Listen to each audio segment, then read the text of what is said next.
Okay, hi, I'm Gabriel Dirksen. We're going to talk about FERPA, okay, in this staff meeting, okay, to inform all of you on what FERPA is. Family Educational Rights and Privacy Act.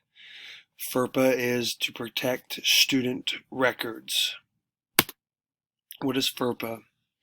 FERPA is a federal law that protects the privacy of students' education, records records maintained or on behalf of educational agencies of institutions. FERPA applies to all educational agency institutions that receive funds under any program administered by the Secretary of Education. FERPA is for any school that is funded through the Education Department. Educational records. This is what FERPA protects, educational records of students directly related to a student. So any record that's directly related to the student, it is protected by FERPA. Maintained by an educational agency or institution or by a party acting for the agency or institution. So vendors that schools outsource their public record to, like PowerSchool or whatever, the school is ultimately in charge of all those records, and so the agency that the school chooses must be an appropriate one and must be of good records for that to happen. Some of the things that fall under student records or educational records will be student grades, immunization, health records or maintenance by the school, maintained by the school, disciplinary records, student progress reports, academic or physical testing results, grade point average, or attendance record. All those would be educational records. The directory information is information that each school has a policy for, and they do not seem that they don't have to have permission to hand these out or written form. But the school does have a policy that it has to be signed by the parents, probably at enrollment. They have till September 1st in our district to get these signed and returned if you do not want this directory information handed out, which is just the basic information of students, which would be students' names, address, telephone listing, electronic mailing address, date and birth of a student, their grade level, enrollment status, participation in official recognized activities and sports, weight and height of members of the athletic team, so like when we make our programs, date of attendance, degree, honors, and awards, and then name most recent previous educational agency or institution attended by the student. So like what school they would last go to. A lot of these are like if you won an award or anything like that, the school could give out the information, or if your name was in the newspaper, the school could give out your information for this to happen. So a lot of these are very minute, and most of the parents do sign off on these. At our school, we also do have surveillance cameras. So there's been a lot of talk about that recently with the technology updating in the world. Images of students captured on surveillance or recording qualify as education records when photo or video is directly related to the student. So if that video is directly related to the student, it can have direct ties to student records.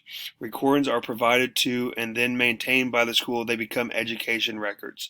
So if you keep a report on hand and that is attached with a student's name, that has to be stored, secured. School surveillance recordings are often the subject of public records requested by the media, citizen groups, or other third parties. FERPA related to the USD 395 employees.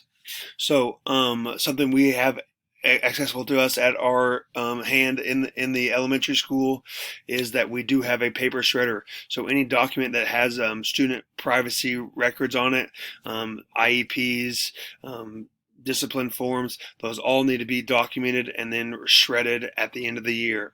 So make sure we are shredding all student documents. Do not give out information without written consent.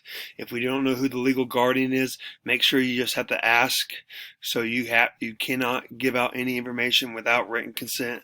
Most of us since we are such a small school district, most of this goes through our secretary. Artists, our secretary will handle all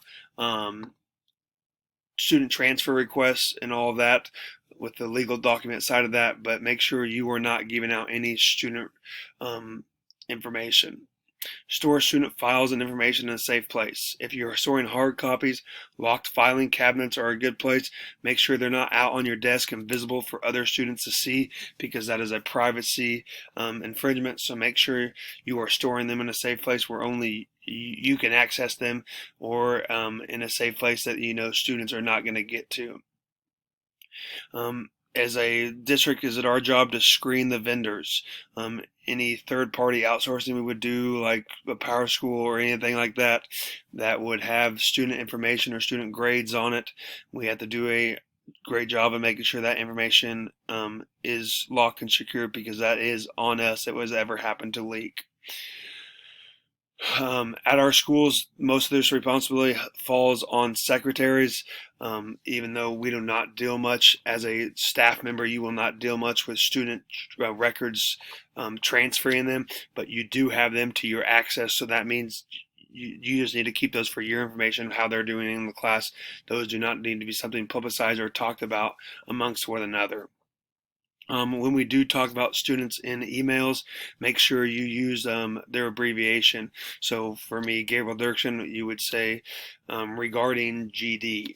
Okay, you could just use the student initials and address that to them. So in case someone was there glance at your emails, they wouldn't see something right off the top. And the last topic I want to talk about is be professional. Make sure what happens within our walls of school, you're not going out to the local restaurant, to the local swimming pool, to the just anywhere locally in public, and just talking about incidents that happen at school, from great things to fights to upset parents. Make sure we're not going out and telling our group of friends some stuff you might not get along with, because there is a great chance we could be violating rights of students or of parents of students. So make sure we are being professionals and we are holding ourselves to high standards, and that will help us in USD 395 be preventative for any FERPA infringements. So that is all I have for you on the FERPA laws. There are my references.